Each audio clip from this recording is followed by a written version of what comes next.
will follow. Introducing to you, on my right, fighting out of the white corner, wearing the colors of Free Cuba on his trunks, red, white, and blue. Fighting out of Miami, Florida, weighing in at 146 pounds, the outstanding challenger, #1 contender, Luis Rodriguez.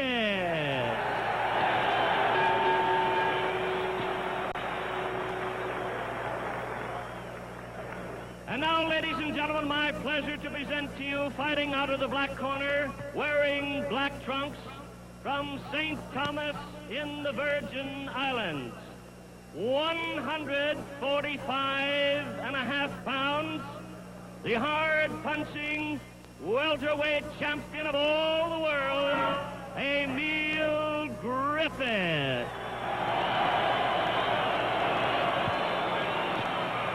Now giving instructions, your referee, Tommy Hart.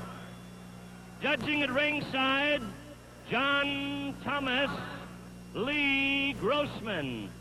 At the bell, it's Cliff Goss. Physicians at ringside, Dr. Robert Rock, Dr. Jack Yusin. May the better man win. Tommy Hart, one-time middleweight fighter, many seasons ago, and a capable referee, talking to both Rodriguez and Griffith. With Griffith, we see his co-manager, Gil Clancy, and the co-manager of Rodriguez, Angelo Dundee. The fight is just about ready. 15 rounds or less.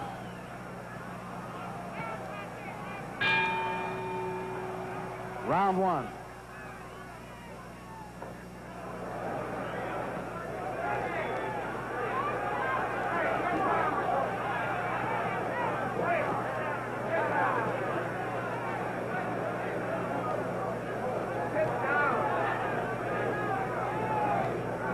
Watch for the fancy, fast footwork of Rodriguez. Very fast hands. He's continually feinting with his front foot, the left foot. In other words, trying to get Griffith off balance to make moves.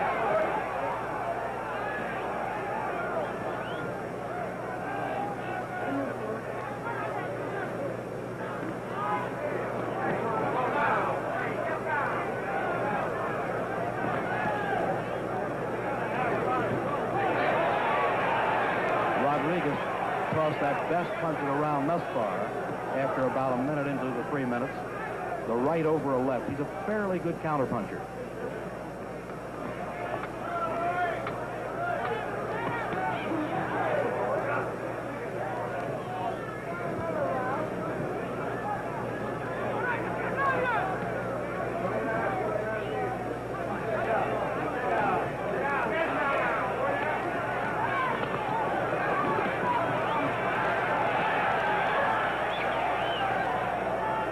Halfway through round 1, and Emile Griffith with more or less of a flat-footed stance, looking to get punching power, looking to stay on balance. Griffith is definitely the harder puncher.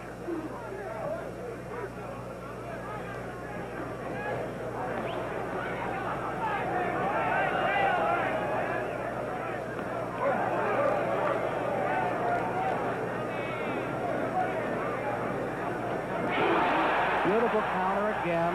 The same punch he landed 1 minute ago. The right over the left.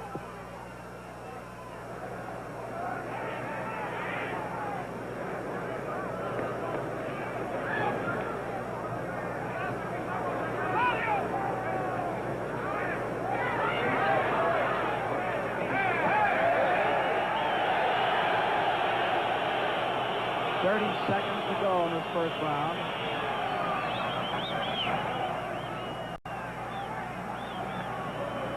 Both fellows have started with somewhat of a slow first round.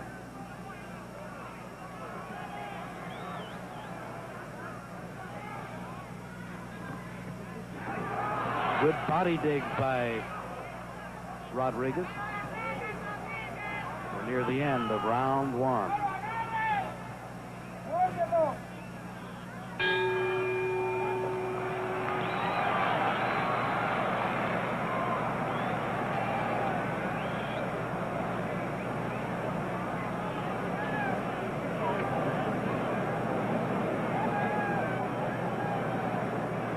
We're looking into the corner of the challenger, Louis Rodriguez.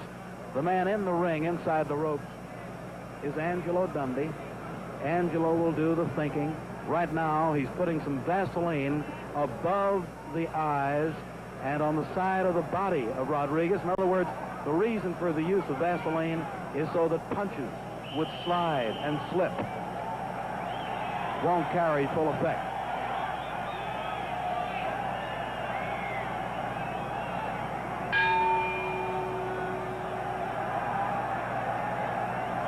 Round two. Round two.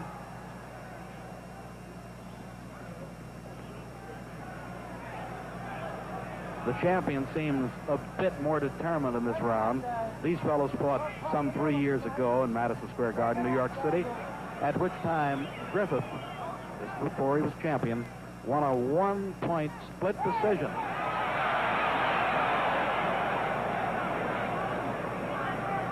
One thing we've noticed in the first almost 4 rounds of the fight, 4 minutes of the fight. Ooh, a beautiful right hand. I'm sure you caught that when our camera was right on it by Rodriguez. One thing I started to say that I've noticed in the first 4 minutes of the fight is that both fighters have gotten most of their heavier shots to the opponent's body.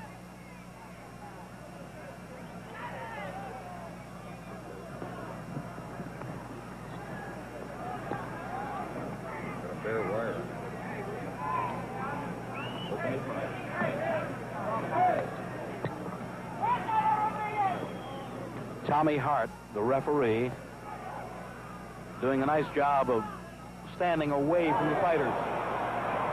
Beautiful shots by Emile Griffith.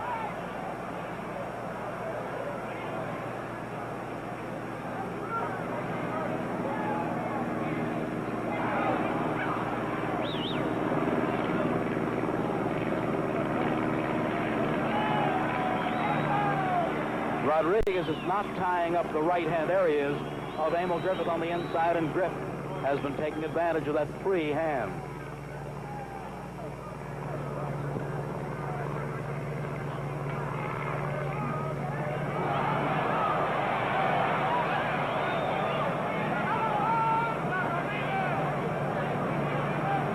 Tommy Hart just yelled, "You're holding, Lewis."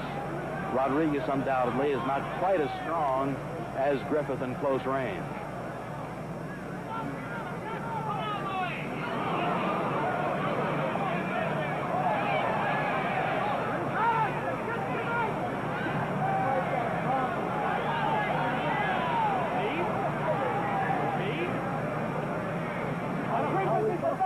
Halfway through this second round.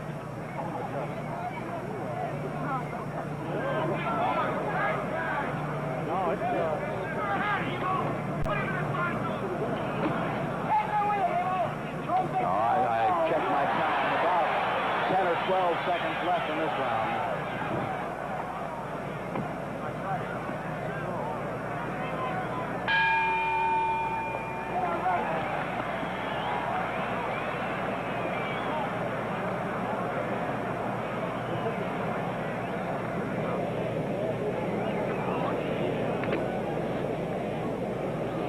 And now we're shooting into the corner of Emile Griffith. All 3 of his handlers working over him. The towel spread over his chest and shoulders to keep those muscles warm and relaxed. Gil Clancy putting that Vaseline above the eyes, and Sid Martin on the right-hand side giving him that swig of water. Harry Albert just doing a bit of talking, although I feel that, yes, it is Gil Clancy that's telling Emile what he wants and what he does not want.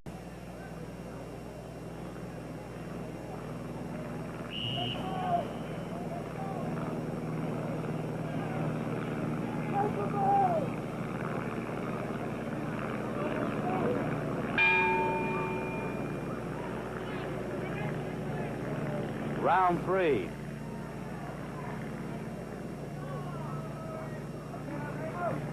Rodriguez's best punch thus far tonight, he's had a couple of good first round right hands, has been that left hook.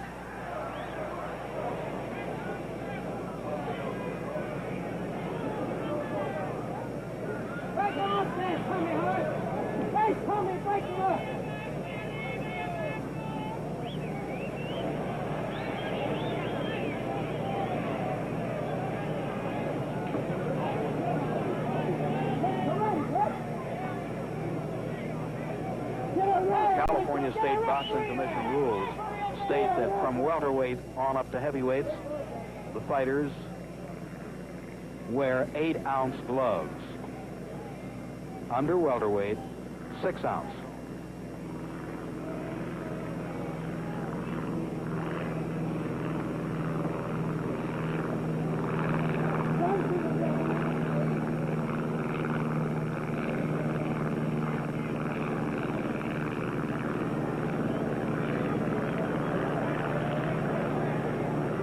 Rodriguez has been attempting, when he slips a lead, moves inside a punch, to flurry a bit toward the body, trying to pile up those points.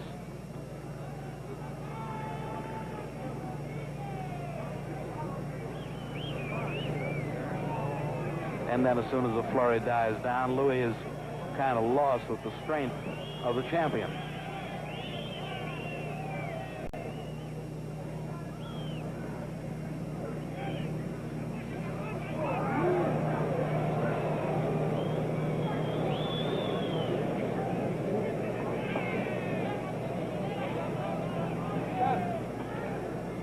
One minute to go, and this is the third round.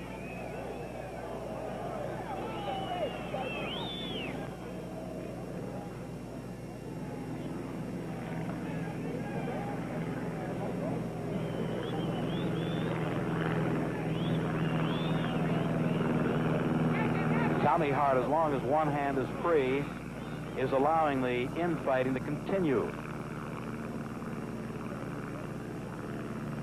In other words, when the hand isn't tied up. 30 seconds to go in the third round.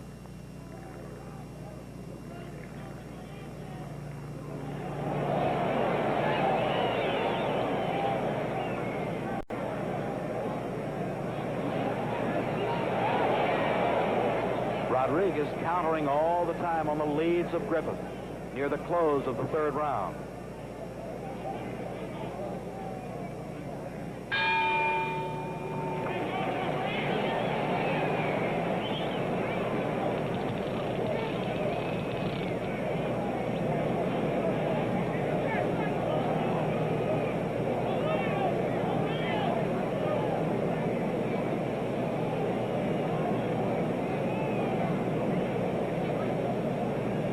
Looking over again into the corner of the challenger.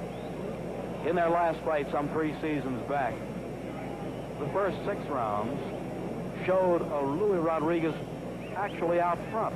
He set the pace, and then Griff came on. Now tonight we've had 3 rounds go into the record books, go on the scorecards, and Rodriguez seems to be just picking his spots.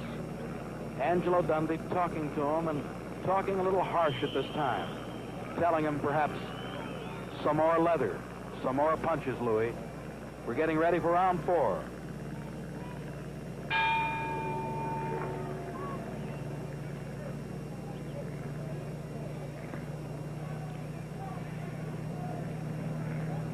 Both fellows are classic boxers. Rodriguez, if I might make a comparison, a lot like the Bernard Dukeson that we saw here on the West Coast, oh, some 15, 16, 17 years ago. In, out, counters, moves, makes you miss.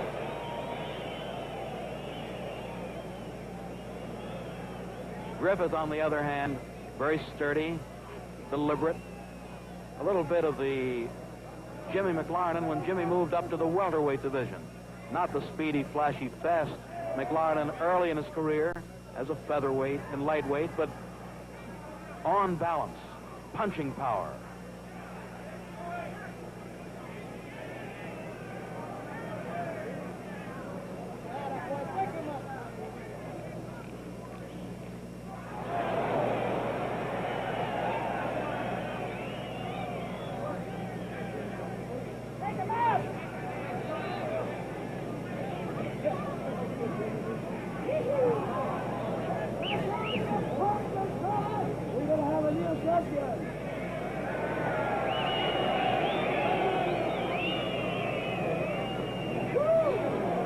halfway through this fourth round. Remember, this and all fights tonight are scheduled to go 15 rounds or possibly less.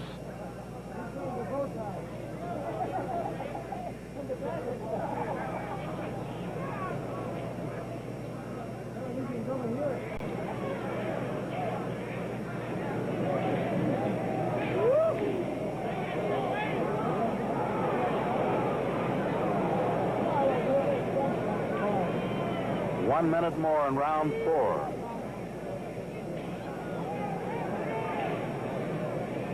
I'd hate to be on the other end of some of those body digs. They've been hard. Each fella, knowing it's a long fight, looking to, good hook on the chin of Rodriguez, looking to slow down his opponent with body punches early in this fight.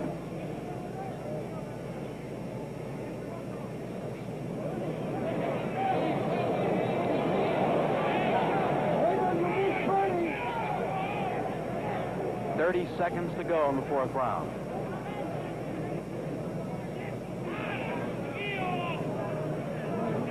Beautiful flurry by Rodriguez. The right uppercut, the best punch of the fight so far. Another good right and another one.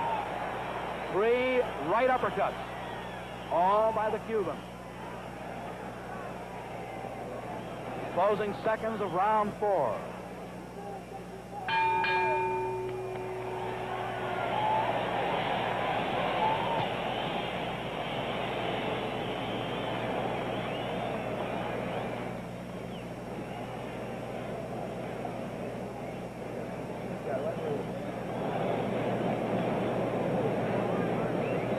Now looking into the champion's corner, we'll notice from our vantage point, and we're right in a neutral corner, our executive producer, Bob Bennett, along with some of our camera crew, looking at Emile Griffith, I should say. He's not breathing hard. He seems to be pacing himself nicely. 12 minutes of the fight have gone in. Gil Clancy talking hard, though. Hard to Emile, asking him to get off, meaning throw that leather.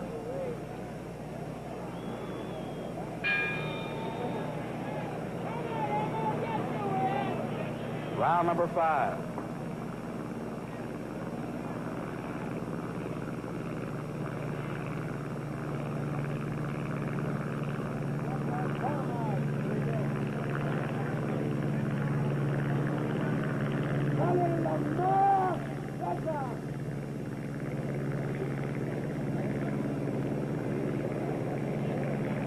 Rodriguez has perhaps the slightly longer reach, and he's using his fancy footwork and fast legs to an advantage at this point.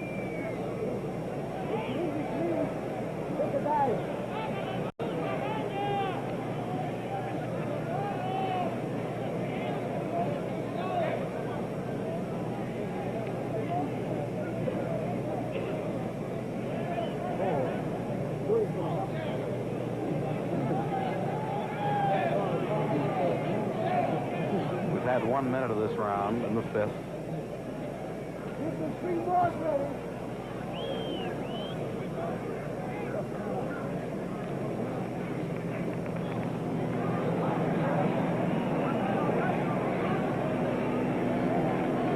As soon as Tommy Hart, the referee, sees the fellows are knotted up, he pries them apart.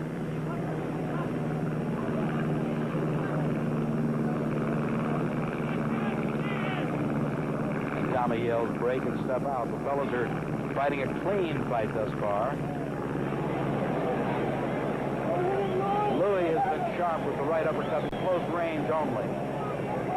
Rodriguez certainly is not the puncher of a Griffith.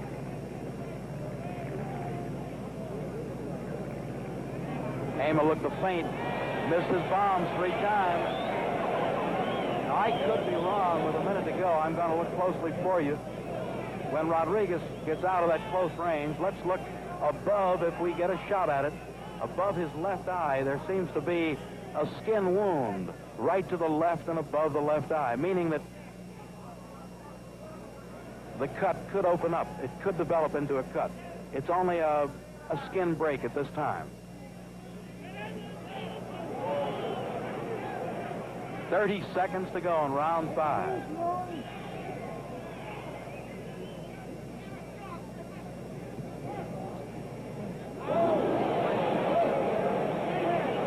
By Rodriguez.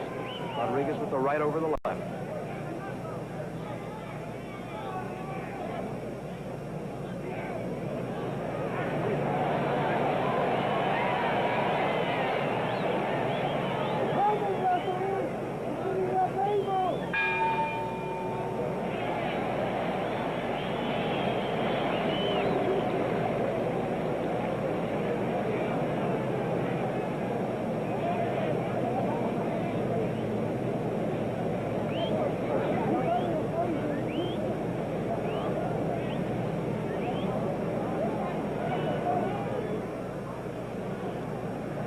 Again, looking into the challenger's corner, we've had 1/3 of the fight complete. At the end of 5 rounds, how are you scoring it? In the state of California, they have what they call the simplified 5-point scoring system, where the winner of each round gets anywhere from 1 to 5 points, the loser 0. If you think one fellow has a slight advantage, you give it 1 to 0. If you think he perhaps piled up a few good points, it's 2 to 0. Rarely will you score a round better than 3 to 0. Simplified 5.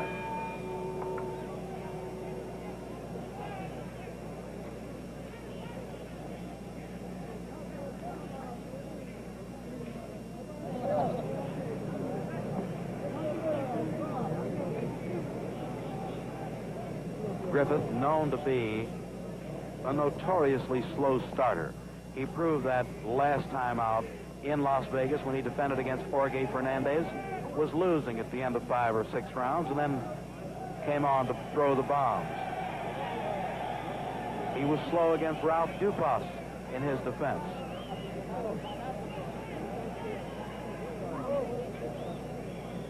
However, the ring record of Griffith shows that down the stretch, he's a tough customer.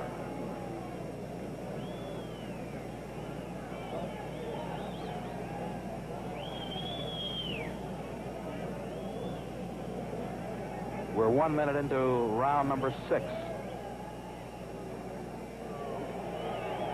Some of the Latin contingent upstairs yelling for more action.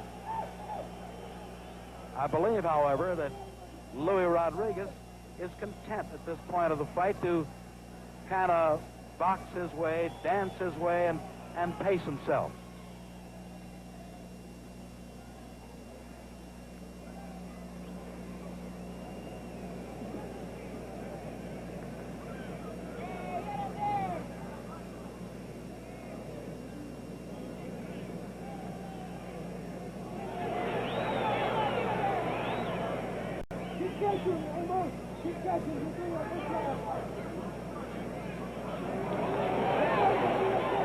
Griffith was really swinging on the inside. Don't know how many of those punches you could see. It was tough to stay in there with him. 1 minute to go in round 6. Ooh, a good right hand by Rodriguez. And Rodriguez trying to pile up those additional points in close range as long as he can tie Griffith's right hand up.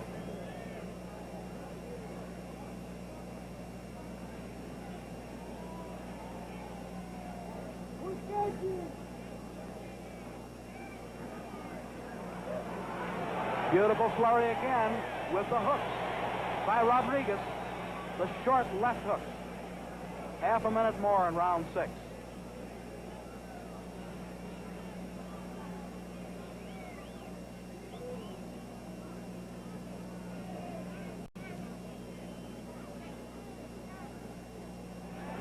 He certainly is flurrying more.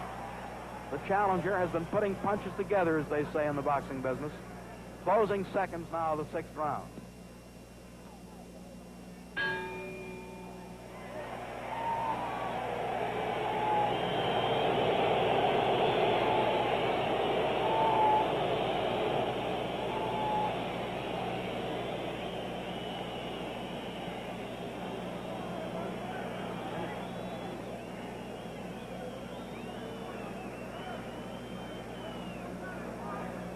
Folks, here at Dodger Stadium, the fans are beginning to truly enjoy what promised to be a good boxing contest at the outside.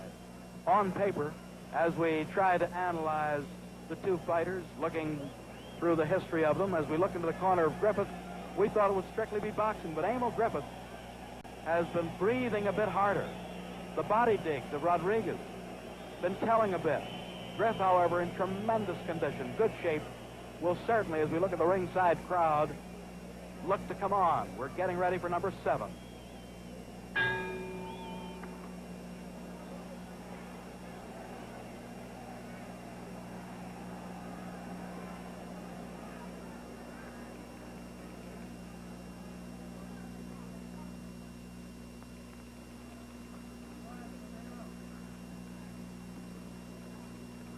The old saying in the world of sport is you always stay with the champion until he's defeated.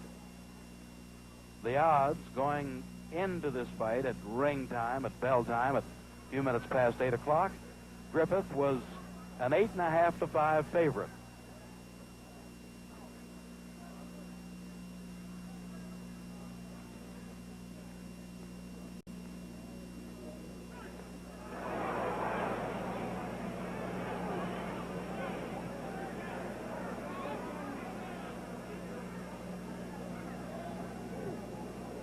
Both fellows, we notice, are very well greased up. Tommy Hart is allowing them to use, evidently, the extra bit of Vaseline. Tommy is doing a nice job of allowing them to fight when they're free to fight and breaking them when they're not.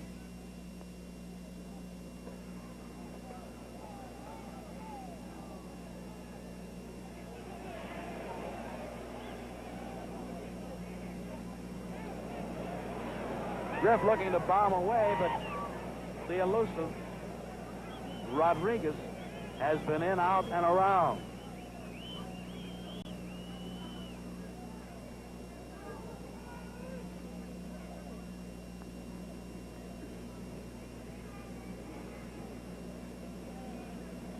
We have about 1 minute to go in this 7th round, with 2 spectacular fights to follow. Davey Moore and Sugar Ramos, and then battling Torres and Roberto Cruz.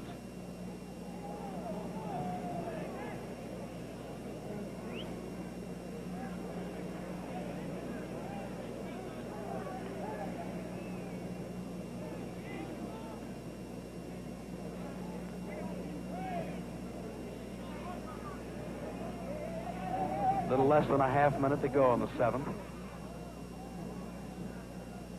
And in this baseball park, this is where they say you take that stretch. But these fellas don't want that. 10 seconds to go in the round, and little Louis still looking to rally in close lane.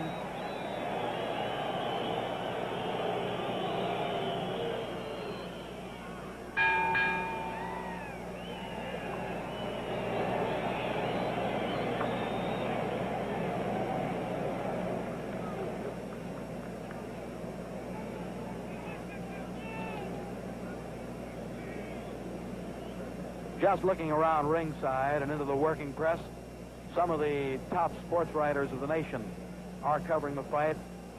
Jack Cuddy, Bob Myers from the various press services, Jack Stevenson, also Sid Siff. Oh, and I see Jim Murray and Mel Derslag, to mention just a few. George Main, John Hall, Jack Hawn, some of the local writers around the Los Angeles area. The fight is getting tremendous coverage. And some of the well-known personalities at ringside, some of the movie stars, we'll talk about them later, some of the outstanding citizens of our town. Getting ready for number 8.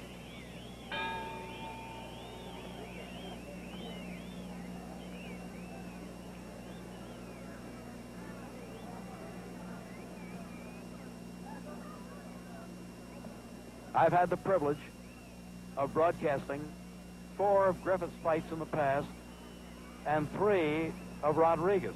And this almost always is the round where Emile Griffith has taken off, has started to go, has started to pile in, become more aggressive. Now let's see if Rodriguez, who has been pacing himself nicely, will allow Griff to do this tonight.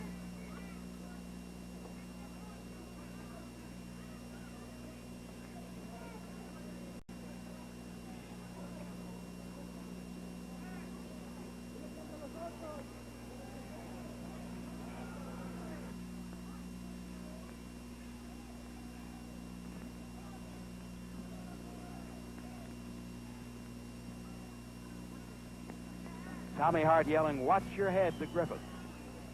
Ooh, Griffith tried to take off as soon as he broke from the clinch, but couldn't do it. And the fans upstairs didn't like the move by the champion, although it was all legal all the way. Oof, just missed that chin. Way back in round one, and now we're in number 8. In sizing up the fighters, I suggested that at long range anyway, you watch the fast, fancy footwork of the challenger. In and out, around, and he circles.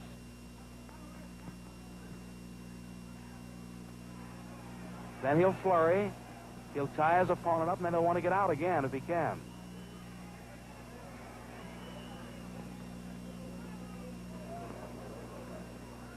One minute to go in the 8th.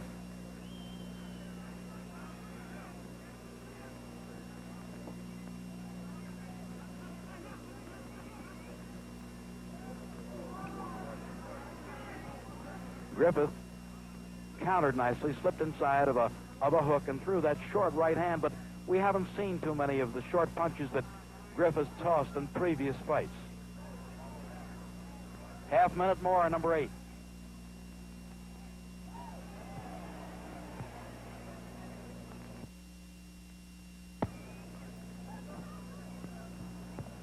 I've had the privilege of broadcasting 4 of Griffith's fights in the past and 3 of Rodriguez. And this almost always is the round where Emile Griffith has taken off, has started to go, has started to pile in, become more aggressive. Now let's see if Rodriguez, who has been pacing himself nicely, will allow Griff to do this tonight.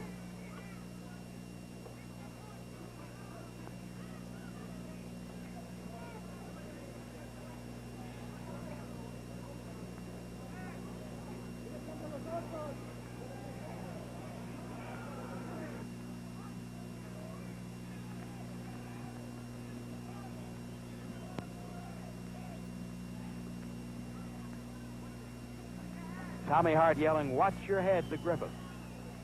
Ooh, Griffith tried to take off as soon as he broke from the clinch, but couldn't do it.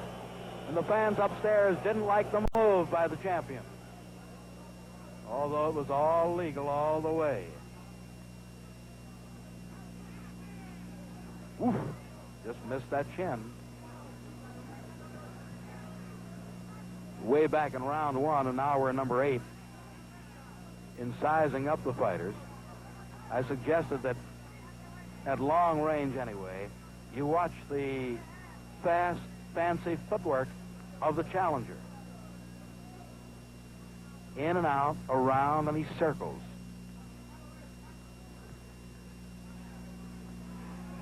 Then he'll flurry, he'll tie his opponent up, and then he'll want to get out again if he can.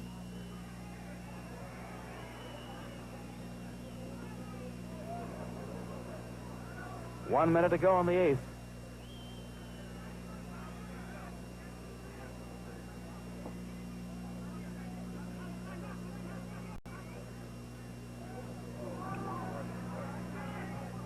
Griffith countered nicely, slipped inside of a hook and threw that short right hand, but we haven't seen too many of the short punches that Griffith tossed in previous fights. Half minute more in number 8.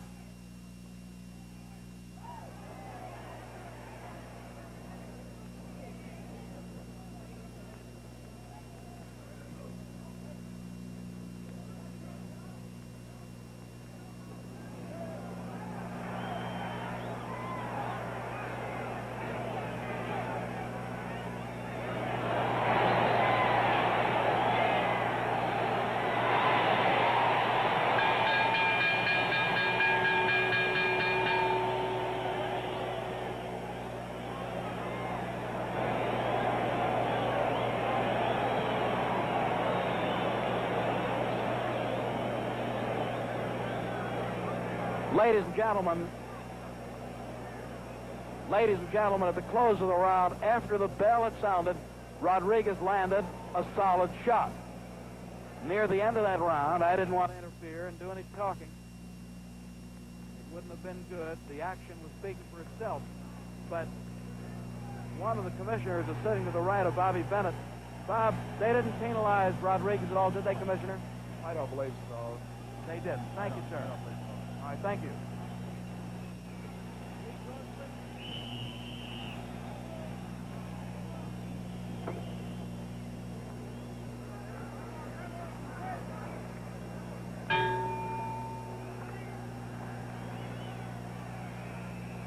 Number 9.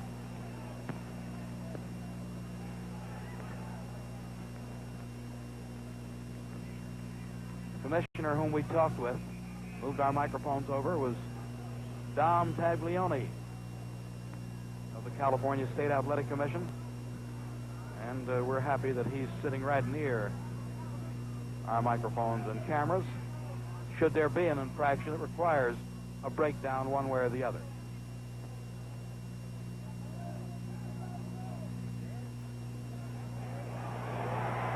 Beautiful short hook on the chin of Griffith. However, Griffith got a good shot in on the inside against the body of Rodriguez.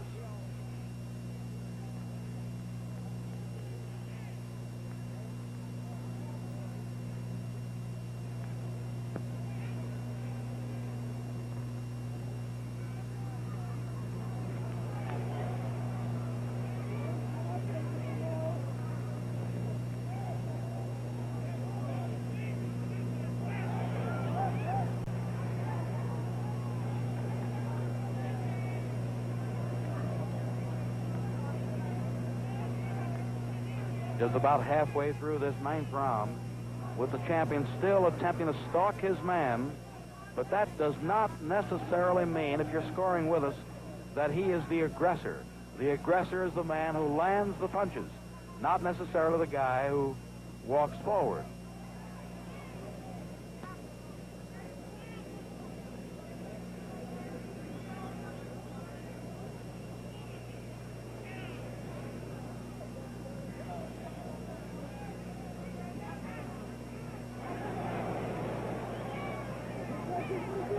They exchanged beautiful left hooks. That was the best left hook. Ooh! Griffith was hurt with a jarring, jolting right on the chin. Looking into his eyes, I'm trying to look from our standpoint here, our vantage point. His eyes are not glassy. He's plenty okay.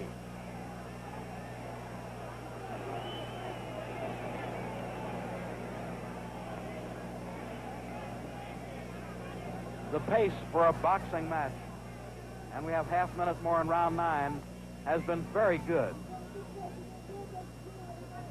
When George Parnassus made these matches tonight, and really he's been dreaming of this extravaganza for a long time, he made them all close contests on paper.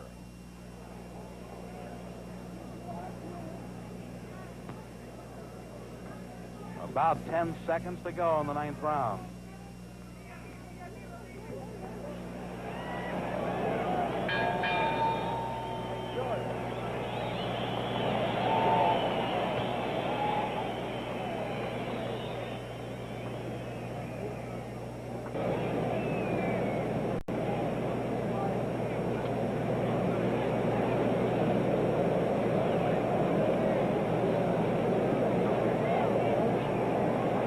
Just talking for a couple of seconds off microphone to matchmaker, co-promoter George Parnassus, and kind of eavesdropping on how George is scoring the fight. He said it's the toughest fight to score in his book, leading us to the comment that we made in the 2nd or 3rd round that Griffith is certainly the heavier hitter. Rodriguez will land more leather. You'll notice Angelo Dundee had just completed working on the legs of Rodriguez. He almost always stands up going into the round about 10 seconds early.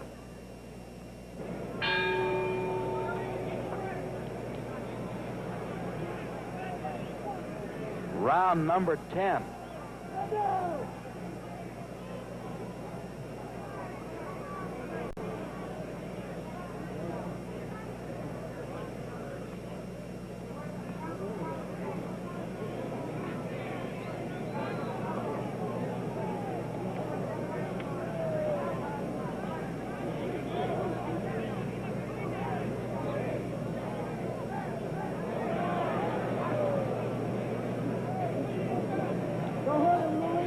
From the standpoint of weight, there's only a half-pound difference between these two. The champion 145.5. The challenger 146 even.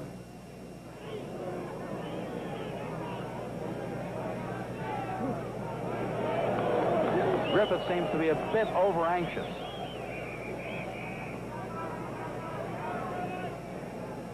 He'd like Rodriguez to stand still for just a few seconds.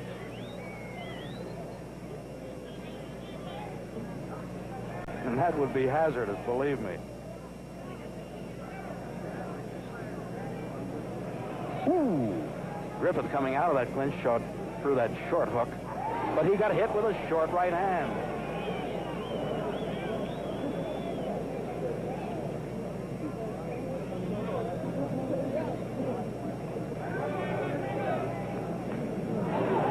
A slapping left hook.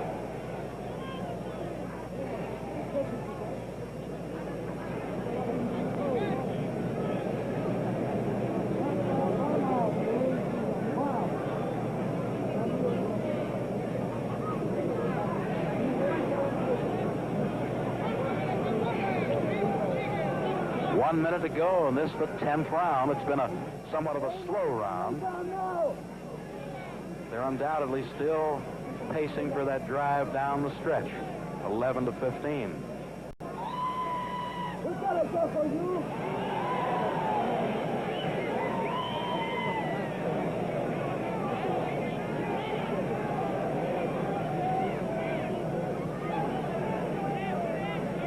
Half minute more in the 10th.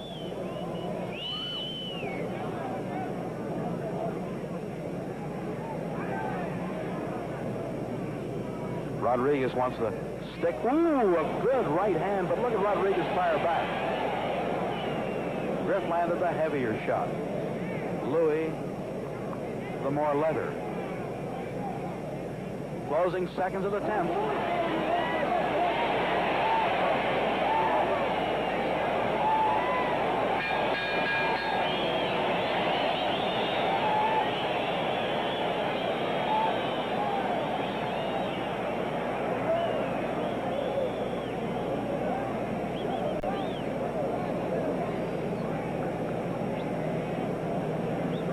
We said that there'd be many of the movies set, and they're all cheering for either guy. Looking first into the corner of Rodriguez. Dundee's still talking with him. Talking from a kneeling position. Angelo looking around. Tommy Hart said something to one corner. We're going to go into round 11. Tommy's going to walk back toward the Rodriguez corner. Don't know what he's saying. The only thing he could remind each fighter of would be the fact that we're moving into number 11. Now in the opposite corner, they've been warned about this is the 11th round. Griffith still looks mighty sharp. Both fellows look good. Round 11 coming up.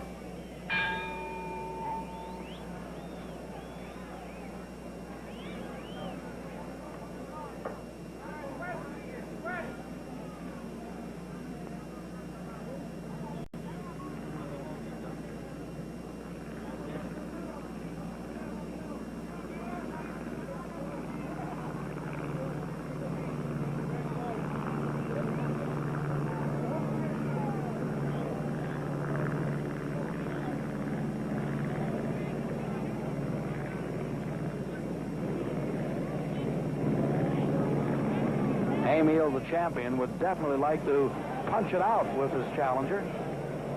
But Louis wants no part of that idea of fighting.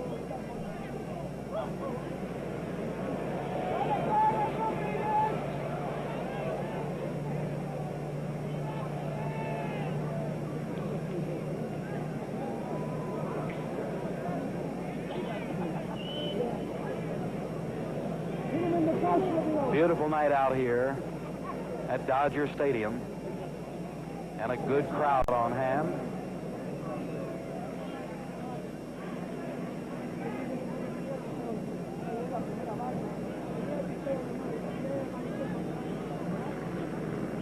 Halfway through this 11th round, the fighters are using, good punches put in there by the challenger. The fighters are using, Griffith landed a couple of real good grazing punches. They're using 8-ounce gloves. They're the Mexican-style gloves made by the Sayre Company with a bit of a protection under the thumb. Fighters like to use this particular style glove. They're bright red in color. 1 minute more, number 11.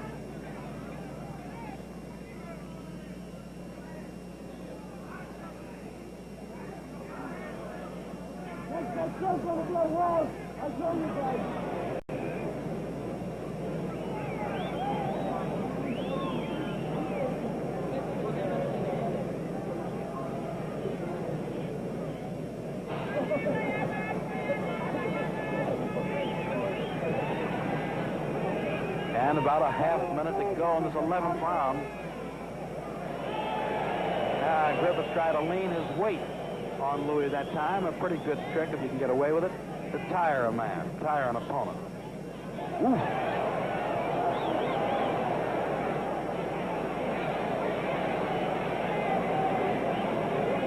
Griffith, for the first time, is the one doing a bit of the holding.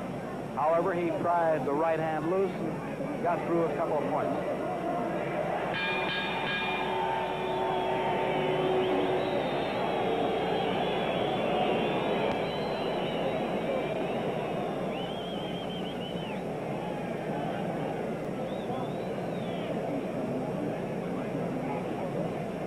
Only 12 more minutes of fighting to go. And at this point, as we look in and see Gil Clancy, the co-manager, talking with Griffith, making gestures, he is begging Griffith to get off and punch. He's holding his hands now, and he's trying to tell Emile that he wants punches put together. He's still talking hard to him. He's still saying body and then chin. In other words, reach to the body and then bring it up to the chin. Gil Clancy wants combinations. He feels that the one-punch shot will not land.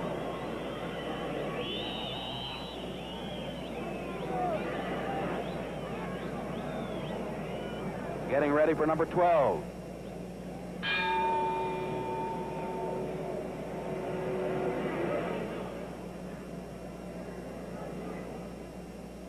These last 4 rounds will tell perhaps the story of the World Welterweight Championship.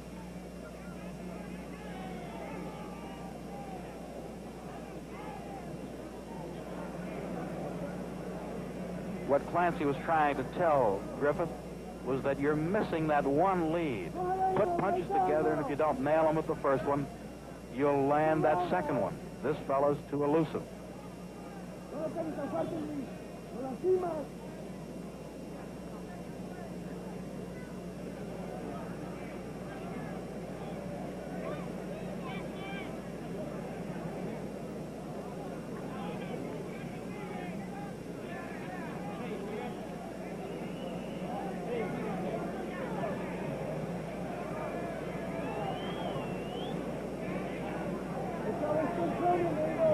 A left jab can do one of 2 basic things, and you'll notice each fellow looking to get what they call that left lead, and there it is.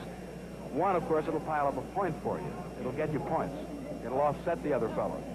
But 2, it will make the other fellow punch back at you, and then, of course, you can counter. So you'll notice that each man, early in each round, has gone to the use of the left lead.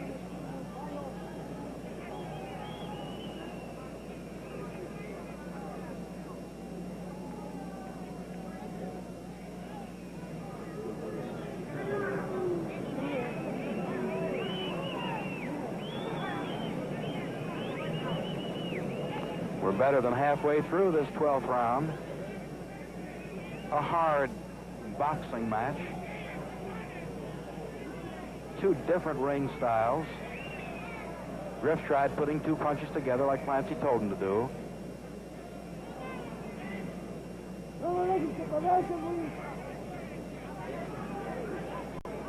Rodriguez, when he flurries on the inside, is almost always pulling away while he's punching to keep his opponent off balance.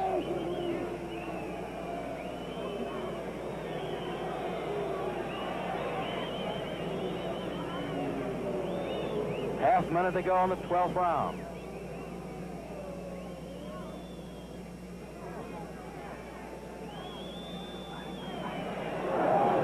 of the fight. Griffith landed a jolting right on the chin of Rodriguez. That was the best punch we've seen tonight.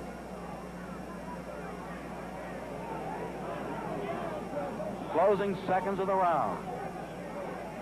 Look at Louis try to flurry him back in there with punches.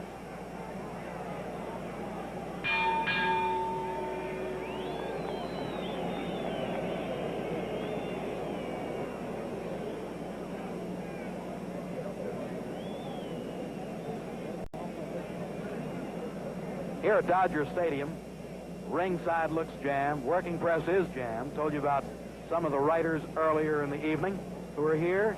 And from the standpoint of movie crowd, there you see the writers, the guys with those caps right under the ring lights.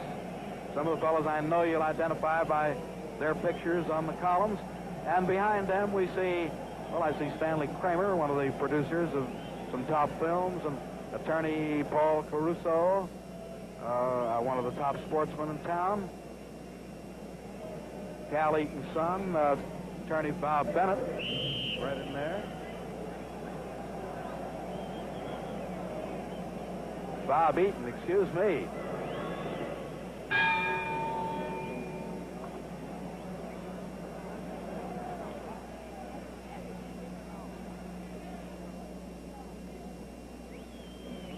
Round 13.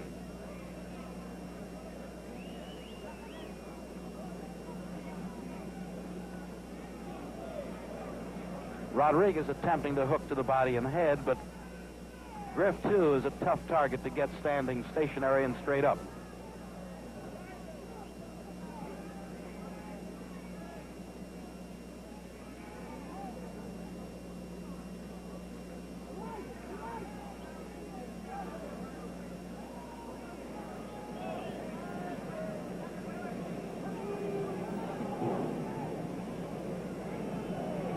Each of these fellows have future plans of, a hook and a right on the chin of the champion. Each has future plans of moving up to the middleweight ranks. Eventually, anyway. Outgrowing the welterweight division.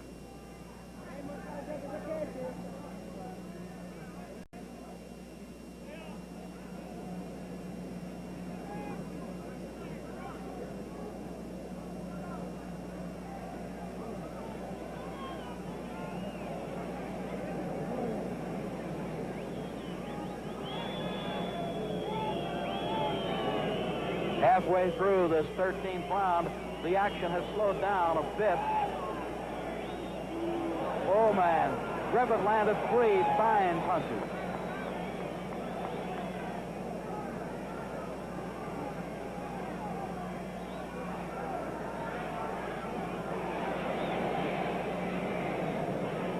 Emile has won, as we warned early, to come on and pull fights out of the fire. Very strong guy. A minute to go on the 13th. He uses that power and that sturdiness in a long fight.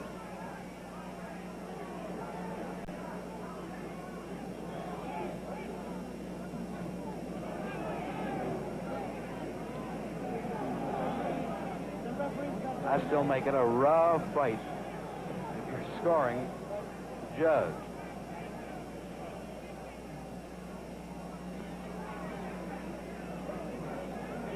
Half minute to go in this 13th round.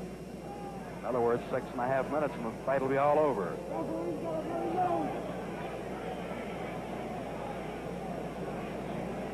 The Rodriguez corner yelling at him.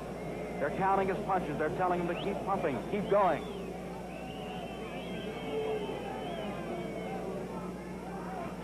They're asking him to keep going, and he hits Griff with that right hand.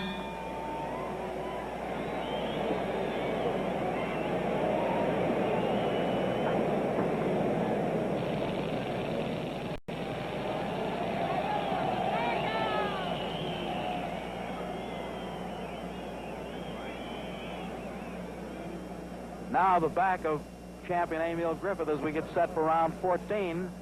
Again, Clancy talking and begging him to put that leather together. Let him go. We notice that Rodriguez, on the other hand, near the end of each round, as we look over toward the Rodriguez corner, Angelo Dundee has been yelling with 15, 20, 22, 23 seconds to go, and we've been clocking him all the way through, has been yelling for a flurry.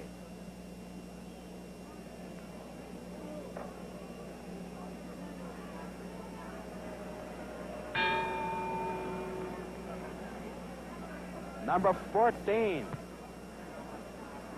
These are the two big ones.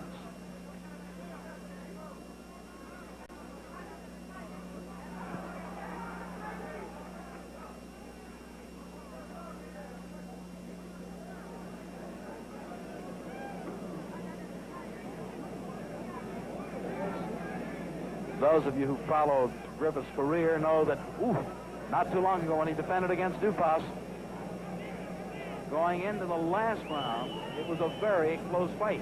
But in that 15th round, he had so much power, so much strength that, well, he punched Dupas from pillar to post. He had a big number 15 and therefore retained his title. Now we're in the 14th.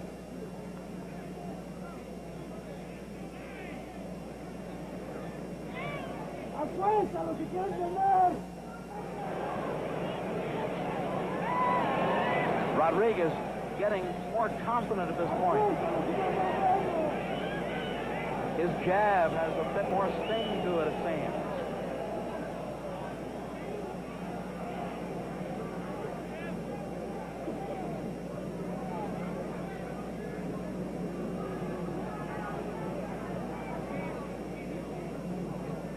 Halfway. Ooh, a good right hand and a good left hook from the chin of the champion. Halfway through this 14th round.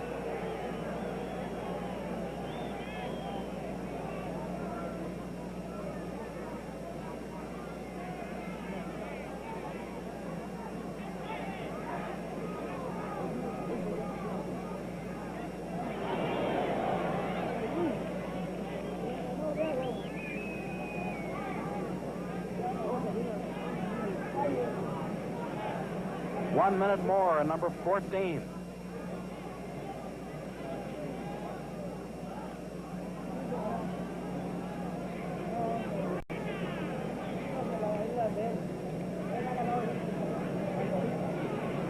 Typewriters are beginning to pump the story out now, all around us.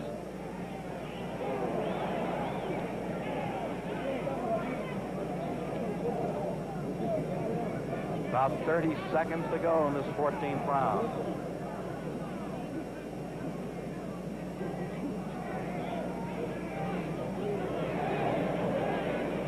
There goes the yell from the Rodriguez corner to put the punches together, start rallying. But he just can't seem to do it as yet. There he goes. No, didn't get set. There he goes with the right hand, and they're still yelling for the flurry to steal the round.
we'll get over to Jimmy, who is getting ready. He'll take his microphone, and we'll have it. Jim, go ahead.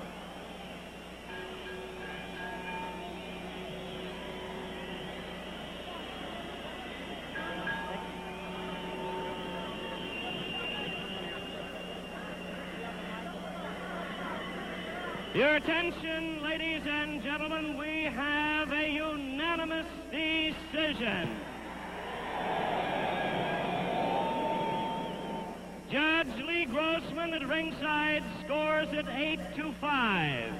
John Thomas, also judging at ringside, sees it 8-6. Referee Tommy Hart scores it 9-5. The new welterweight champion, El Cubano, the elusive Luis Rodriguez. Let's get the new champion over to our microphone. Luis Rodriguez. Hey, champ, how do you feel? I feel good. I feel great. Now tell me, Luis, when you give him a chance at your title? I'm going to fight anybody in the welterweight division.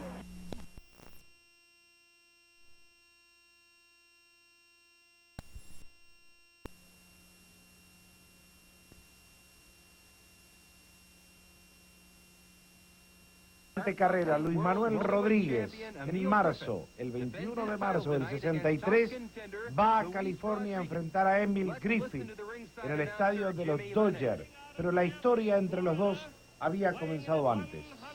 Se enfrentaron un total de 3 veces durante sus carreras. Esta fue la segunda pelea. La primera vez que se habían enfrentado estos dos boxeadores fue en un 17 de diciembre de 1960, mientras que vemos a Luis Manuel. Esa pelea fue en Nueva York y Emile Griffith ganó una decisión de 10 rounds, poniendo fin a una racha de 35 victorias consecutivas de Luis Manuel Rodríguez.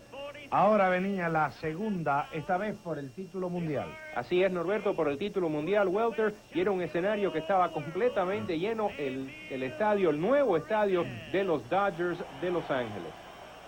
Escuchen ustedes el recibimiento para los protagonistas, y aquí está el primer round de aquella velada inolvidable. Dos de los más completos boxeadores técnicamente hablando en esa categoría. Luis Manuel, ahora con pantalón blanco frente a Emile Griffith, un boxeador excepcional.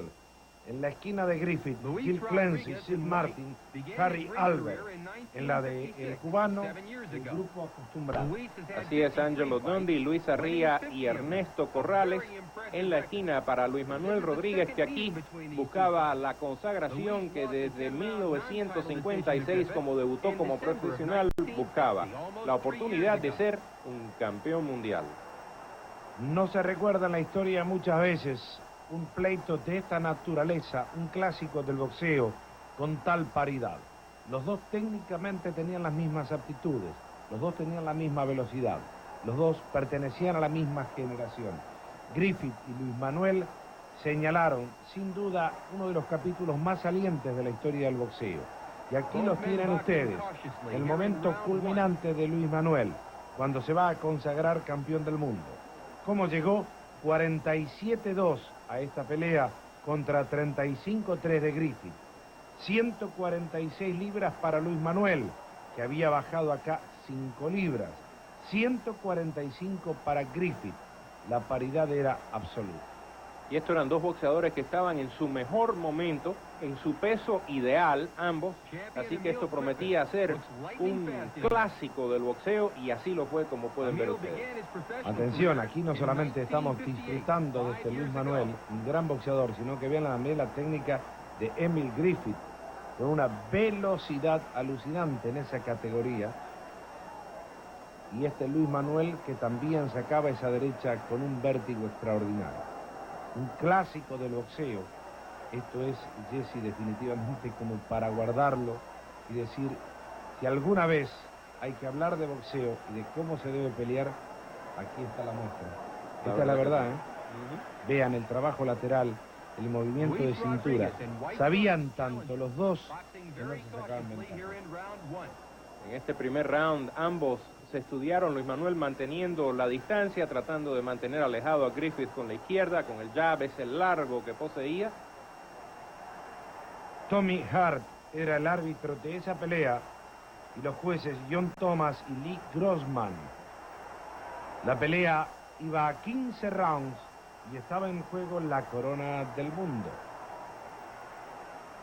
Griffith había entrado como el favorito, de acuerdo a los apostadores en aquella época, 8,5 a 5 mientras que concluía el primer asalto. Claro, venía de ganarle en una decisión a 10 rounds y esa era la razón por la cual las apuestas estaban a favor de Emile Griffith. Ahí está con pantalón negro. Estamos en el cuarto round, llevando la iniciativa a Griffith. Luis Manuel esperando para contragolpear con ese jab, frenando el ataque de Griffith.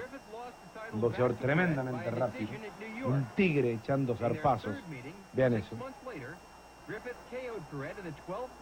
Y claro, pues la primera vez que se habían enfrentado estos dos hombres había sido una pelea muy reñida. Griffith ganó por decisión, pero la mayoría que estuvieron allá y que vieron esa pelea dijeron que Luis Manuel parecía estar marcando el ritmo y según muchos ganó los primeros 6 rounds de ese combate que estaba pactado a 10, pero cerró tan fuerte la pelea a Emile Griffith que le dieron la decisión.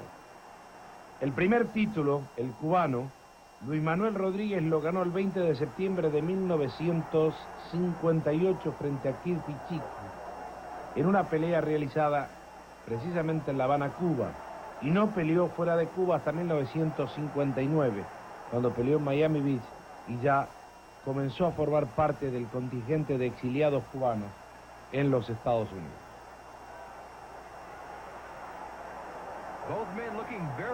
Qué buena pelea, qué rapidez de Luis Manuel y qué fiereza la de Emile Griffith, Es que vean ustedes cómo se van anexando los nombres y los capítulos de esta historia.